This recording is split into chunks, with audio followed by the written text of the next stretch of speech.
মাত্র ৩৯ বছর বয়সে শেষ নিঃশ্বাস ত্যাগ করেন সাংবাদিক কনাথ মোদক। শেষ নিঃশ্বাস ত্যাগ করার পর বুধবার আগরতলা প্রেস ক্লাবে ওনাকে শেষ শ্রদ্ধা জানানো হয়। সেখানে উপস্থিত ছিলেন আগরতলা প্রেস ক্লাবের প্রত্যেক সদস্য ও সাংবাদিকরা। পরবর্তী সময় শ্রদ্ধা নিবেদন করে সাংবাদিকদের মুখোমুখি হয়ে প্রেস ক্লাবের সভাপতি জয়ন্ত ভট্টাচার্য বলেন, অসময়ে এভাবে চলে যাওয়াটা মেনে নেওয়া যাচ্ছে না, কিন্তু এই অল্প সময়ের মধ্যে রাজ্যে এক প্রতিভার দৃষ্টি আকর্ষণ করে গেছেন তিনি পড়াশোনা করেছেন রবীন্দ্র ভারতী বিশ্ববিদ্যালয়ে নাটক বিষয়ের উপর। তারপর তিনি একজন সাংবাদিক হিসাবে পরিচিত লাভ করেন।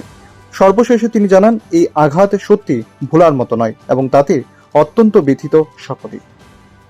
মৃত্যু অসময়ে ছিল, 40 বছর হয়নি, কিন্তু এই জীবনের এই স্বল্প সময়ের মধ্যেই সে একটা প্রতিভার স্বাক্ষর রেখেছিল।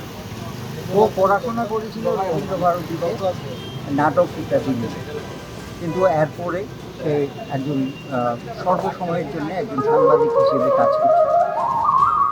তো এই আঘাত আমরাও ভুলতে পারবো না এবং সেই ক্ষতি অত্যন্ত আমরা অত্যন্ত প্রতিভাবান সাংবাদিক এই রাজ্যে বৈদ্যুতিন চ্যানেলের কনাথ মোদক আজ সকালে ৩ বছর বয়সে হৃদরোগ আক্রান্ত ছিলেন। সবাই মিলে চেষ্টা করেছে, বিভিন্ন রোগের সাথে কয়েক বছর ধরে লড়াই করেছে। এটা একটা অপূরণীয় ক্ষতি। খুব প্রতিভাবান ছিল এবং খুব স্বচ্ছ সাংবাদিকতা বলতে যা বোঝায় সে কনাথ করত। এবং কনাথের যে মৃত্যু, এই মৃত্যু কীভাবে ক্ষতিপূরণ হবে সেটা আমরা জানি না, কিন্তু একটা বিশাল ক্ষতির মুখে আমাদের পড়তে হয়েছে।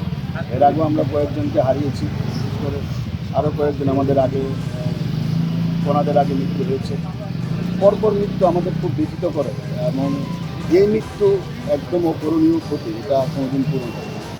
ব্যুরো রিপোর্ট, প্রগতি নিউজ।